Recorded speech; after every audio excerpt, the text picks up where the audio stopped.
happy birthday kay Senador Roldante Marcoleta. Makakasama natin si Philippine Coast Guard spokesperson for the West Philippine Sea, Admiral J. Tariela. Uy, may kasamang ano. Admiral, saan nyo nahugot siyang kasama nyo? Sa Divisoria, Baclaran, Chinese Embassy? Uy, hindi makakita. Hindi ko alam, sir. Biglang sinamayan lang ako paglakad dito eh. Sino eh? Tunay ba yan? Tunay ba yung honey na yan? Xi Jinping ba yan? Made in China yata yun. Diba? Thank you.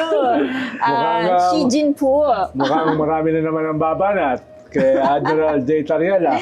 Paliwanag lang po, wala po siya kinalaman dyan. No?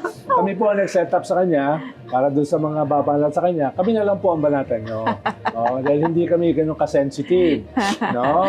Hindi kami katulad ng DFA. No? Welcome to the lovely show, Sir you for Jay having me. Tariela. It's And also lovely. with Ronald Llamas.